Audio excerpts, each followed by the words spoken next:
a 1 square foot, really dense mat of stems because I'm going to cut my 1 square foot into 4 individual pieces to produce 4 plugs. And so I at least want 1 stem on each, either cut or pull all the dead material. Okay. So that you can see more clearly what you're trying to dig out.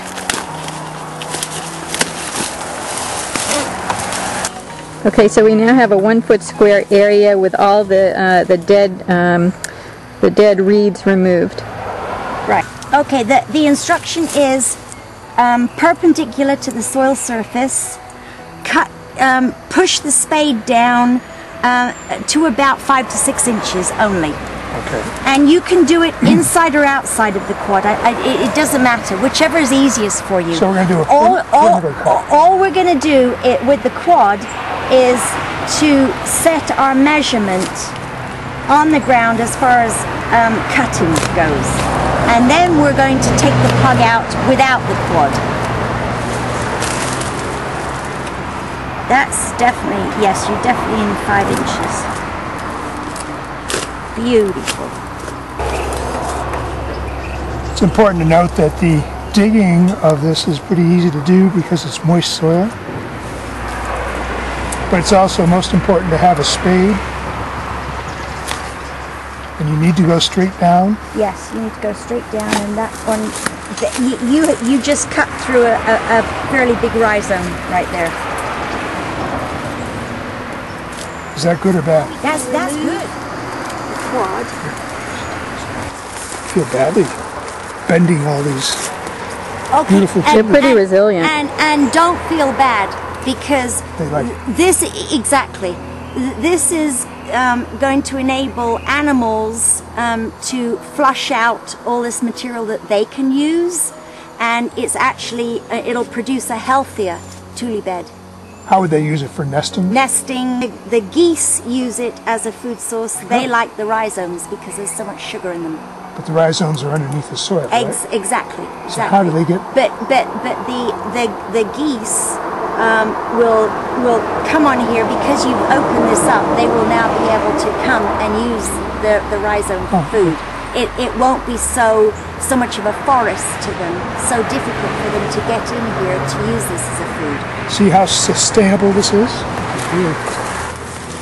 Okay, now you want me to kind of pry it out? Yes, exactly. Pry it out. Okay, so I'm going to go down a little bit like this, and then kind of lift it. Exactly Should I right. work my way around? Yeah, you can do it that way, or just take it from one edge and keep going that way. Important to do this job fairly gently because you need to retain the soil. The soil contains a lot of organisms that are very important to the tule.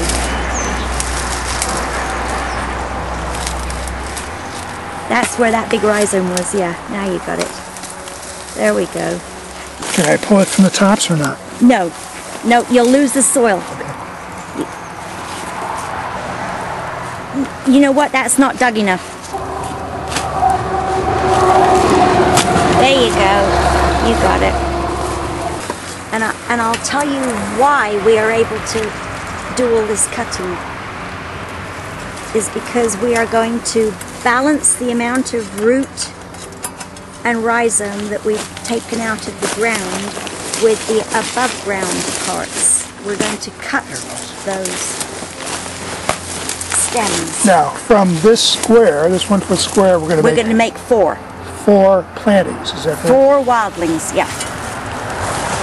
So even though this may look like a lot of work to dig it up, which it's really not, we are going to get 4 individual plantings. Exactly. This is the rhizome, the tule rhizome right there. Okay.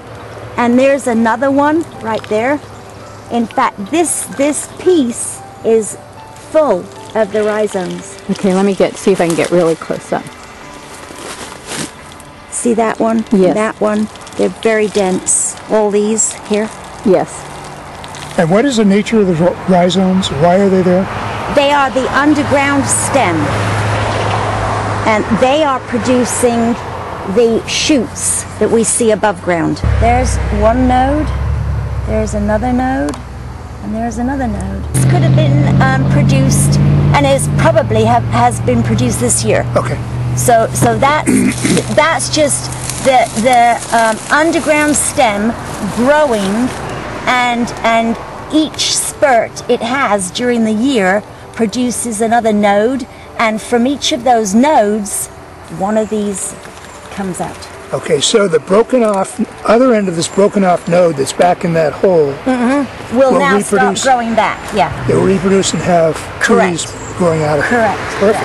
Yes. Yeah. Okay, so we cut out from this hole here, and now we're trying to space ourselves? Yeah. So basically we're going to have about a 2-foot separation between each plug. Correct. Okay. Why is that important, Karen? So that we leave enough rhizome and root material behind to fill in that hole within one season. We don't want to have damaged these plants for longer than one season. Will these areas that have been dug out regenerate in the next season, or how long does it take? They will actually start now because their season is not finished yet. So yeah, they will start. What is the season? It is from March through November. And then they become dormant, or it's just regardless of how much rain there is, or even if it's warm. Or No. They don't want to do much of anything in the winter months. And they start off rather slow in the spring. They need high temperatures. That's why we have so many tules around Clear Lake, because of our high temperatures. One other thing we could do to help this patch out is get some soil and put the soil back that we removed. Okay, would that make the whole thing healthier? It would make it happen faster. At least then the rhizomes have something to grow into. That's very interesting. Perfect. So Chuck, you picked up that area that was way too dry, and you're putting it back in there. The area that was dry and didn't have much life in it yet. Okay.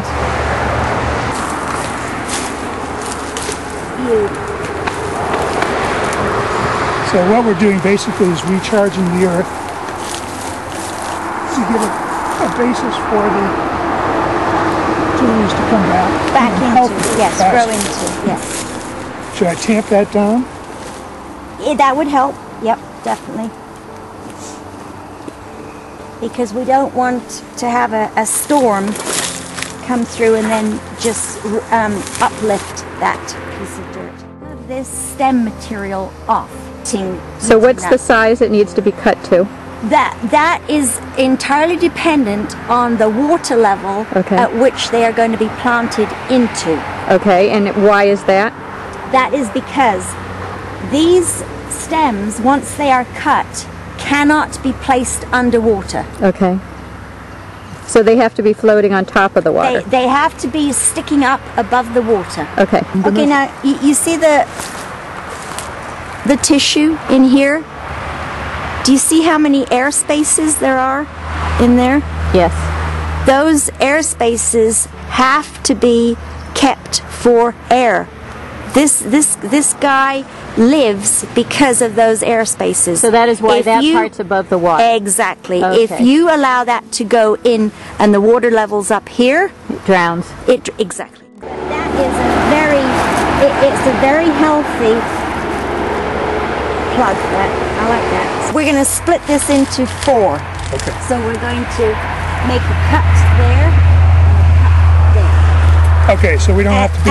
And we don't have to be concerned about pretty. We just need the cut to be done. Okay. And as perpendicular to the surface as you can get it. That's better. Beautiful.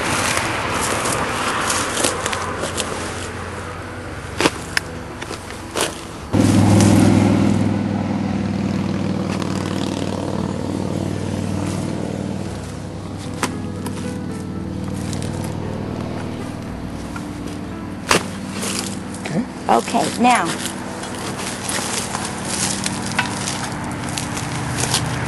this piece is not going to be happy.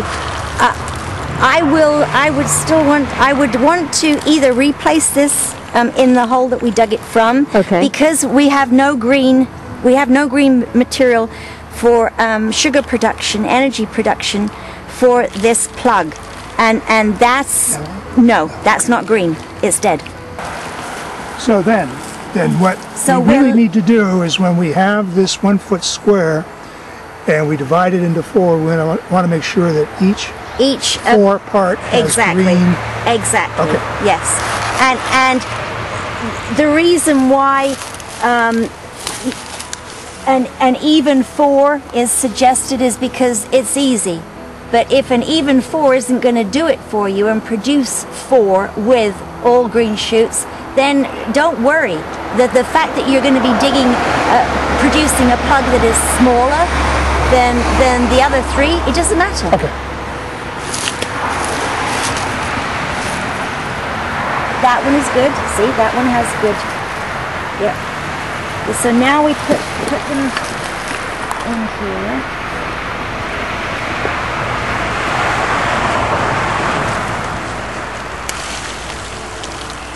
Excellent. So there are 3 good plugs. You know, one thing I probably should have done is, this soil is not clinging as much as I would like it to cling to the Tule. I think what we should have done is pour a bucket of water on that before we started digging, and let it, you know, and let it filter in and kind of stabilize, sticky up that soil so that it really does stick to the Tules. Either that or go closer to the water. Exactly. You then go to the water's edge, get a bucket of lake water, and pour water into the cooler up to the soil depth. Just to the depth of the soil. Just to the depth of the soil. Let's get this level. And you're only supposed to get it up, To the soil surface. So everything that was, all the plant material that's submerged in the soil will now be in saturated soil.